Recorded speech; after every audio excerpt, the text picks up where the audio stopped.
대면 예배가 시작돼서 너무나 감사한 일이고, 새벽 예배는 뭐 새벽 예배, 수요 예배, 주일 예배, 그 유튜브에 보면은 공군 성악교회라고 있어요. 그래서 거기서 치면 말씀 묵상하는 게 도움이 되니까, 그 뒤에 보면은 그 매일성경 책 있는 거 아시죠? 그래서 보시는 분들은 계속 보시면 될 것 같고, 오늘 말씀 같이 읽도록 하겠습니다. 그는 우리의 화평이신지라 둘로 하나를 만드사 원수된 것 곧 중간에 막힌 담을 자기 육체로 허시고 법조문으로 된 계명의 율법을 폐하셨으니 이는 이 둘로 자기 안에서 한 세 사람을 지어 화평하게 하시고 또 십자가로 이 둘을 한 몸으로 하나님과 화목하게 하려 하심이라. 원수된 것을 십자가로 소멸하시고 또 오셔서 먼데 있는 너희에게 평안을 전하시고 가까운 데 있는 자들에게 평안을 전하셨으니 이는 그로 말미암아 우리 둘이 한 성령 안에서 아버지께 나아감을 얻게 하려 하심이라. 그러므로 이제부터 너희는 외인도 아니요 나그네도 아니요 오직 성도들과 동일한 시민이요 하나님의 권속이라. 너희는 사도들과 선지자들의 터 위에 세우심을 입은 자라. 그리스도 예수께서 친히 모퉁이 돌이 되셨느니라.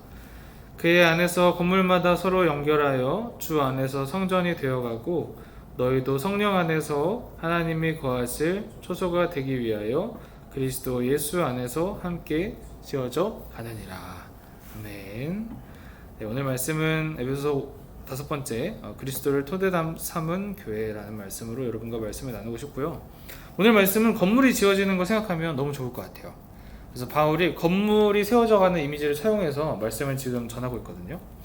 그래서 약간 얘기하면 우리나라의 야당과 여당, 어느 나라의 정치 시대나 그렇지만 뭐 야당과 여당은 섞이지 잘 않잖아요. 근데 야당과 여당이 하나 돼서 그래서 이제 그것을 넘어 가족이 되어가는 이미지를 꿈꾸면 오늘 말씀과 굉장히 비슷할 것 같습니다. 14절 말씀을 보면 그는 우리의 화평이신지라 둘로 하나를 만드사 원수된 것 그 중간에 막힌 담을 자기의 육체로 허시고. 그래서 항상 바울이 이야기하고 있는 그리스도 안에 있는 사람은 그리스도의 성품의 일부분을 공유한다 라고 하면서 우리의 화평이 된 거죠. 예수님의 화평이 우리의 화평이 된 거예요. 그래서 둘로 하나를 만드사 원수된 것 그 중간에 막힌 담을 자기 육체로 허시고. 이 둘은 에베소서 2장 13절 12절 11절에 보면은 무슨 얘기가 나오냐면 이방인과 유대인이 원수된 것에 대해서 나옵니다. 그러면서 지금 바울이 그리스도가 하고 있는 일이 화평이 되셔서 그래서 이 유대인과 이방인이 하나를 만드신 거예요. 근데 그 하나가 원수된 것을 원수됐었던 것에서 하나로 만드신 것을 볼 수가 있고요. 그래서 뭐 그리스도를 따르는 집단은 경쟁하는 집단이 아니기 때문에 그리스도를 닮아가는 자들은 서로 화평을 누리고 또 화평해 가야 된다라고 이야기를 하고 있으면서 이 화평, 샬롬이라는 뜻이 되게 뜻이 많죠. 번영, 성공, 온전, 복지, 건강, 우정, 구출, 구원. 그래서 뭐 관계적인 면에서도 풍성하고 사람 만나는 즐거움도 충분히 누리고 또 성취하는 즐거움도 충분히 누리고 그러면서 하나님과의 관계도 충분히 누리고 어떤 이런 걸 샬롬이라고 하는데 이 본문에서는 아무래도 적대감을 넘어서서 서로의 상호작용이 우정으로 가고 거의 가족에 갈 때까지 가는 모습을 상상하는 것 같습니다. 그러면서 법조문으로 된 계명의 율법을 폐하셨으니 이는 둘로 자기 안에서 한 세 사람을 지어 화평하게 하시고 또 십자가로 이 둘을 한 몸으로 하나님과 화목하게 하려 하심이라. 원수된 것을 십자가로 소멸하시고 하면서 이제 모세의 율법 중에서도 악용되는 것들이 있었거든요. 이게 쉽게 인종차별로 갔어요. 그래갖고 유대인들은 이방인에 대한 어떤 차별로 갔는데 어떤 이러한 것들에 대해서 예수님께서 율법을 폐하시면서 물론 다른 말씀에서는 율법을 바울이 인용하기도 하고 또 폐기한 게 아니라고 말하기도 하지만 오늘 말씀에서는 율법을 폐했다라고 하면서 그것을 통해서 이제 유대인과 이방인이 모든 사람이 하나가 되어가는 것을 이야기를 합니다. 또 화목은 바울의 편지 속에서 계속 나타나는 아주 중요한 얘기 중에 하나죠. 17절은 이사야서를 인용해서 이야기를 합니다. 그래서 이사야서 57장 19절 입술의 열매를 창조하는 자 여호와가 말하노라. 먼데 있는 자에게든지 가까운 데 있는 자에게든지 평강이 있을지어다. 이 말을 바울이 인용을 하면서 또 오셔서 먼데 있는 너희에게 평안을 전하시고 가까운 데 있는 자들에게 평안을 전하셨으니 하면서 예수님이 화평을 전하는 사자의 비유에 빗대서 바울이 예수님을 설명하는 것을 볼 수 있습니다. 그러면서 이제는 전에는 원수됐던 두 집단이 한 세 사람을 입어서 그래갖고 하나님과도 평화롭게 됐고 이 두 집단도 평화롭게 됐고 그래서 이제는 너희는 외인도 아니요 나그네도 아니요 오직 성도들과 동일한 어떤 시민권을 갖고 있는 시민이요 그리고 하나님을 아버지로 모신 가족이다 권속이다 라고 이야기를 합니다. 그러면서 건축의 이미지로 넘어가서 너희는 사도들과 선지자들의 터 위에 세우심을 입은 자라 그리스도 예수께서 친히 모퉁이 돌이 되셨느니라 라고 하면서 이 교회에 나오는 모든 사람 특히나 갈등의 골이 깊었던 이방인과 유대인이 화평을 넘어서 한 건물로 한 시민으로 그리고 한 가족으로 지어져 가고 있는 것을 건축에 묘사를 합니다. 그래서 그의 건물마다 서로 연결하여 주 안에서 성전이 되어가고 너희도 성령 안에서 하나님이 거하실 처소가 되기 위하여 그리스도 예수 안에서 함께 지어져 가느니라 라고 하는 말씀이 그래서 오늘 말씀을 요약하면 이방인과 유대인 절대 참 가까워질 수 없었던 그 두 집단이 그리스도를 통해서 한 사람으로 새롭게 창조되고 그 창조된 그 사람은 다시 하나님 앞에서도 화평을 누리고 그래서 모든 집단이 화평을 누리는데 그냥 그것의 어떤 화평이 어떤 상호작용이 없음의 화평이 아니고 싸우지 않음의 화평이 아니고 정말로 건물이 지어져 가는 것처럼 얼기설기 엮여서 그래서 그 안에서 안녕을 누려가는 공동체를 오늘 하나님은 바울을 통해서 저에게 보여주고 있는 것 같습니다. 그러면서 저희가 좀 집중하고 싶은 부분들이 있는데요. 그리스도가 모퉁이돌이 되었다라고 얘기를 하죠.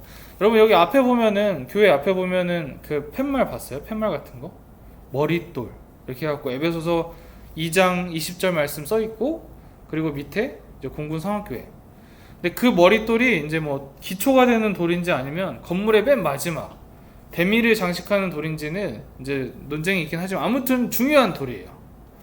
근데 우리의 신앙이 정말 우리의 신앙 속에서 그리스도가 정말 모퉁이돌인가?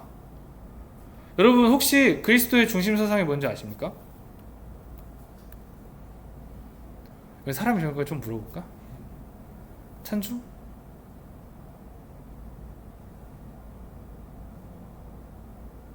어떻게 생각하고 있어요? 민규? 희준이 맞지? 이렇게 물어봤었을 때 그래도 이걸 설명할 수 있어야 그래야 좋은 일이 생겨요. 쉽게 말하면 여러분의 신앙생활이 맛이 나요. 그리고 이후에 설명할 교회의 모습도 맛이 납니다. 안 그러면 사실 이게 되게 여러분들한테도 미안한 일이고 저한테도 미안한 일인 게 교회에 와서 뭘 정확하게 해야 될지 몰라요. 그리고 내가 뭘 성장해내야 될지 몰라요. 그래서 이 부분이 되게 중요해요. 그래서 우리가 회심을 다룰 때 크게 세 가지를 얘기합니다. 사도행전 말씀을 갖고 얘기를 하는데 근데 이제 첫 번째가 깨달음, 돌이킴, 변화. 요 세 가지가 회심의 3요소예요. 그리고 이 깨달음은 또다시 세 개로 설명을 합니다. 깨어진 세상에 대해서. 이 세상이 깨져 있다. 이 세상이 잘못되어 있다 지금. 그 두 번째는 나에 대해서. 이거 알고 보니까 나 또한 이 사회에 일조하고 있는 사람이더라. 여러분 그 펜트하우스 보잖아요. 혹시 봤었어요 다? 펜트하우스 스카이캐슬 이런 거 보면은 전형적인 상향성 사회가 이렇게 나오잖아요. 피라미드 구조로 돼 있어서 많이 갖는 사람이 더 많은 가치를 쥐는 것. 그러니까 이 사회 속에서 여러분이 좀 누리면서 살아왔을 수도 있어요. 나는 괜찮지. 나는 그래도 밑바닥은 아니야. 그게 싫은데도 그냥 그게 싫어서 그냥 그런 거 티 안 내고 뭘 옆에 있는 사람들끼리 그렇게 잡아먹으려 그래. 그냥 그렇게 살았을 수도 있고 아니면은 그 구조 속에서 너무 비참하게 살았을 수도 있어요.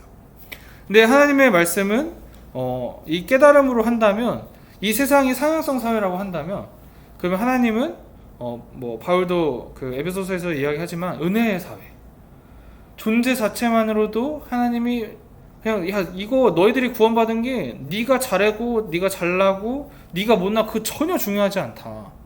하나님은 누구나도 우리를 존재 자체로 사랑하시는 분으로 이 나라로 부르신다. 이 내용이 이제 에베소서 2장에 나오거든요. 아무튼 이 깨어진 세상과 내가 이전에는 그렇게 살았어.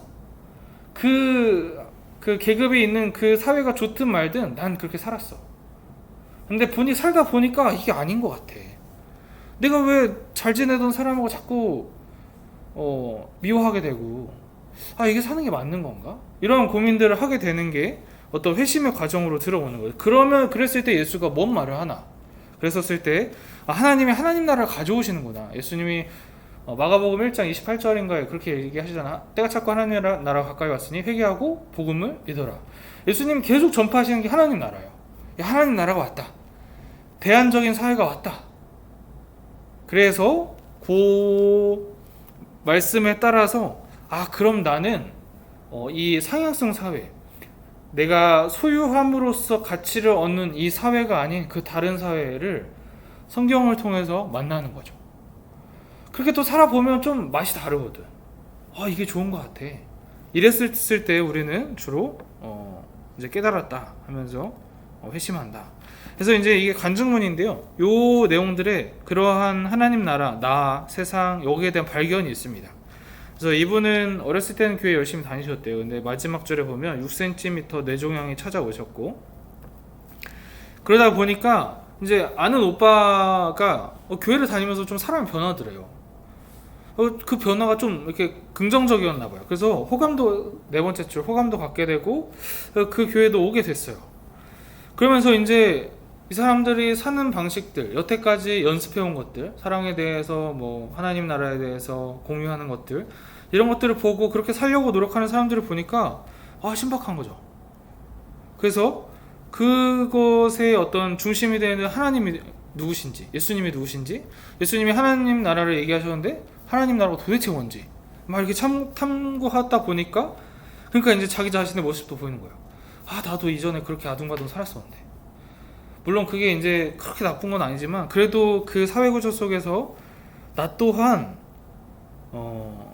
사람들 밟으면서 살았구나. 나 또한 옆에 있는 사람 씹으면서 살았구나. 그럼 나는 어떻게 살아야지? 이렇게 하다 보니까 이제 나에 대한 깨달음도 얻고, 마지막에 이제 이건 요약해 놓은 건데, 이제는 하나님 나라를 알게 되어 불미하게 다녔던 교회를 탈피했다. 이런 것처럼 여러분 요 과정이 없으면 교회를 나올 수는 있어요, 계속. 근데 의미도 물론 있을 수 있어요. 먹을 것도 주고, 뭐 민간교회 가면 자매님들도 많고, 그리고 또 가서 열심히 봉사하다 보면 또 재밌기도 하고. 근데 그거 시간 지나면 이제 점차 사그라들고, 정말로 하나님 나라를 알고, 그리고 내가 복음에 대해서 내 언어로 이야기할 수 있지 않으면 결국에는 여러분은 교회를 떠나게 됩니다. 이건 뭐 사람이라면 당연한 거예요. 그래서 여기 뒤에 있는 사람도 비슷한 얘기를 하고 있어요. 그래서 나에 대한 거, 세상에 대한 거, 하나님 나라에 대한 거, 이런 것들을 깨닫고, 그래서 전 이거 많이 소개하는데, 이전에 사람이 너무 싫고 뒷담화가 일상이고 친해 보여도 경쟁이고 언제든지 깨어지고 속마음을 드러낼 수 없었던 시기에 어떤 세상에 대한 느낌이었던 거죠. 근데 공동체에 와보니까, 교회에 와보니까 세상과는 다른 안정감을 느끼게 되었대요. 차갑고 메말랐던 마음에 온기가 들어오게 되었고, 이들은 자신의 삶을 내어주면서 자신의 집을 기꺼이 내어주는 모습을 보면서 이렇게 왜 살지 사람들이? 근데 이게 좋아, 이렇게 사는 모습을 보니까. 그러니까 이런 것들을 연구하고 연마하고, 그래서 이게 예수님이 이야기하고 계시는 하나님 나라고, 하나님 나라가 대한사회로서 설명할 수 있는데, 그래서 사도행전에서는 세상을 뒤흔들 사람이라고 표현하기도 하는구나. 뭐 그러면서 이제 그 당시에 어떤 노예제도를 찬성하진 않았지만 그 구조 안에서 그들은 열심히 사랑하려고 했던 모습들, 이런 것들을 보면서 이제 그럼 내가 그리스도인으로서 지금 어떻게 살아야 되지? 지금 뭐 굉장히 개인적인 사회고, 한국 사회를 사회비평가들이 평가를 할 때 오만과 모멸이 왔다 갔다 하는 사회, 뭐 분노 사회, 뭐 혐오가 판치는 사회, 막 여러 가지 있잖아요. 그럼 그 안에서 나는 어떤 걸 연마해야 될까? 이런 것들을 고민하면서 맛깔나게 우리의 신앙을 표현하게 되는 과정이 바로 이 과정입니다. 그래서 저는 여러분들에게 이걸 추천드려요. 그래서 만약에 목사님 저는 어느 정도 이거에 동의가 되어 있어요. 그러면은 이거 같이 한번 한 커리큘럼 하고, 중요한 건 이제 여러분들이 옆에 있는 사람한테 이걸 하는 거예요. 이게 교회의 제1 사역이에요. 그리스도가 모퉁이 돌이 되어가는 가장 중요한 사역 중에 하나입니다. 그리고 두 번째는요, 하나님 나라의 백성이 되어가는 거예요. 가족으로 지어져가는 과정인데, 사랑은 제가 볼 때 그 빌립보서에서는 그리스도의 마음을 품은 교회라고 해서 갑자기 말씀이 기억이 안 나네. 너희는 이것을 뭐 본받아라. 그러면서 예수님은 하나님이시나 그는 인간이 되셔서 낮아지셨다. 뭐 이 말씀이 있거든요, 빌립보서에. 그래서 빌립보서가 추구하는 그 교회는 쉽게 말하면 아주 어른이 된 교회예요. 어른은 이제 예를 들어서 정섭이가 제 아들이라고 생각해 보세요. 정섭이가 저한테 와갖고 아빠 저 100점 맞았어요 이랬었을 때, 제가 만약에 어른이 아니라고 하면은, 심리적으로 어른이 아니라고 하면 뭐라고 하냐면, 야 나는 말이지 어렸을 때 100점 3일 연속 100점 맞은 적도 있어, 이렇게 되는 거죠. 내가 정섭이의 욕구를 관심 가져주고 다루어주지 못해. 왜? 나는 배고프니까. 나는 계속해서 정섭이를 계속 잡아먹어요. 그러니까 사랑이라고 하는 것은 되게 어른이 되어야 되거든요. 성경에서도 우리의 어떤 건강한 그리스도인의 모습은 아주 성숙한 어른으로서 표현해요. 근데 이제 제가 상담심리를 전공했잖아요. 근데 그게 되는 과정이 쉬운 게 아니더라고요. 그러니까 예를 들어서 애착이라고 한다고 하면은 사람을 평가하는 몇 가지 단계들이 있어요.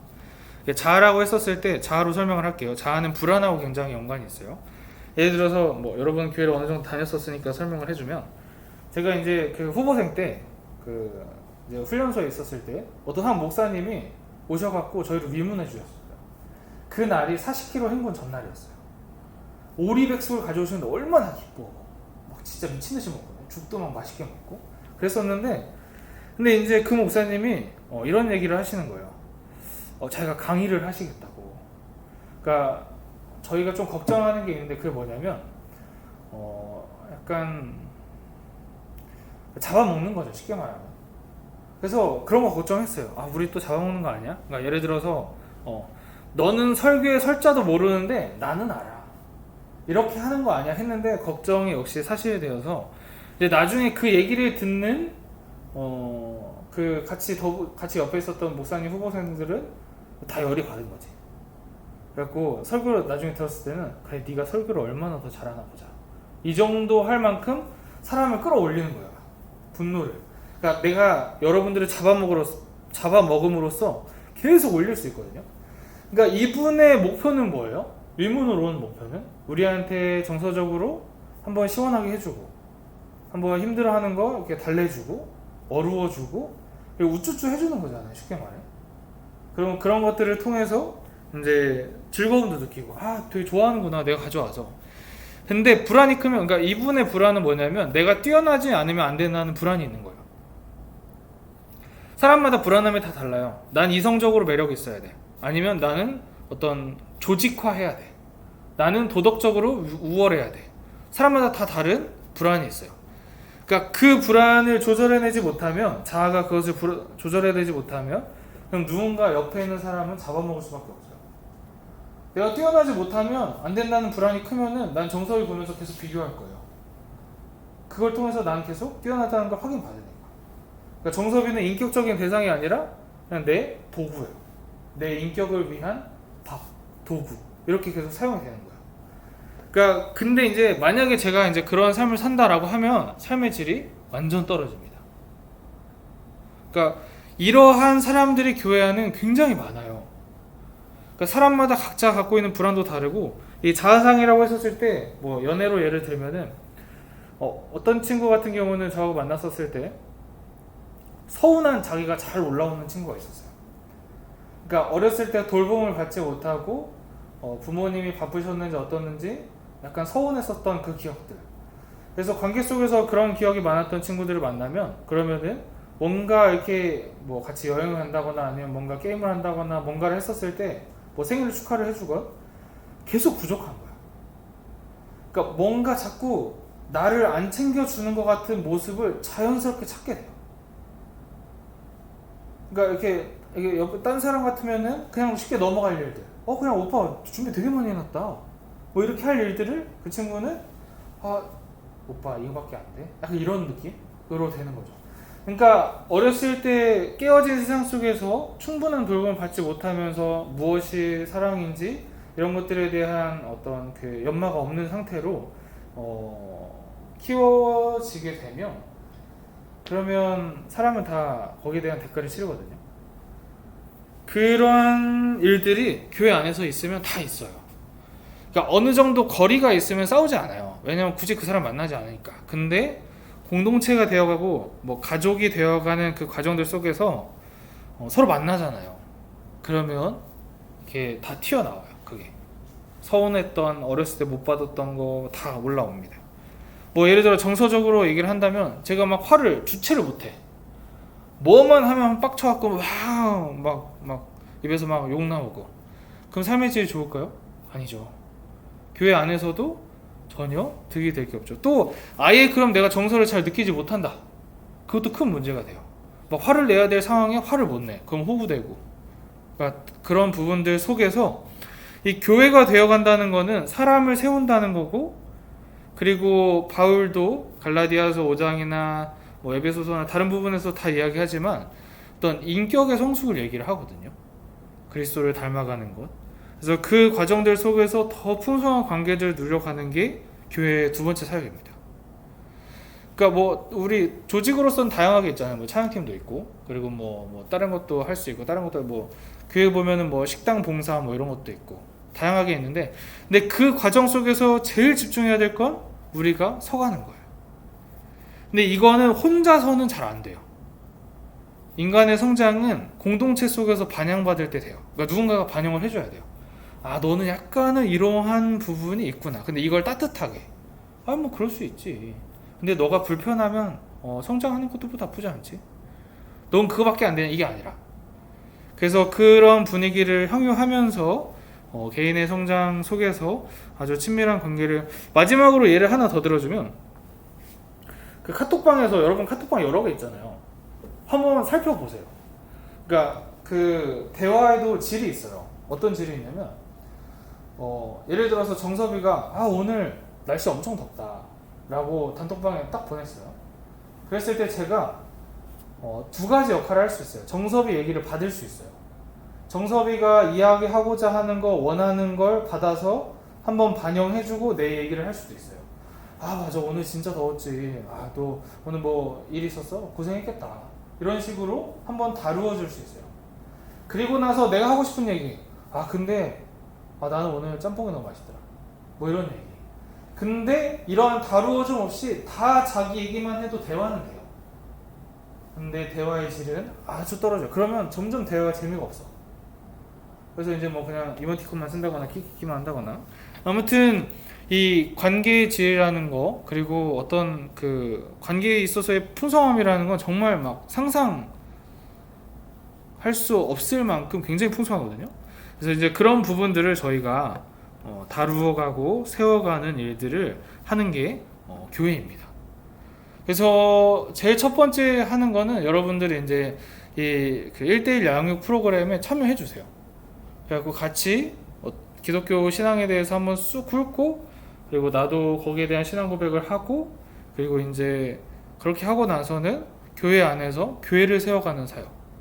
그래서 내가 잘하는 부분도 있을 거고 잘못하는 부분들도 있을 거고, 그런 것들을 아주 따뜻하고 아주 그 푸근한 반영들 속에서 나에 대해서 알아가고, 그리고 그렇게 성장해 나가면 그것이 화평하게 하는 사람, 그리고 하나님 나라를 세워가는 사람으로서 여러분의 삶의 질도 상당히 높아질 거고, 그리고 이런 게 진짜 하나님께서 우리에게 주시려고 하는 삶이고, 이런 게 실현된 종말론이구나. 에베소서에서는 구원을 이미 이루어졌다고 하는 실현된 종말론을 갖고 있는데, 이게 그런 거구나 라고 하면서 같이 하나님께 나아갈 수 있을 것 같습니다. 잠시 1분 정도 마음속으로 기도하도록 하겠습니다.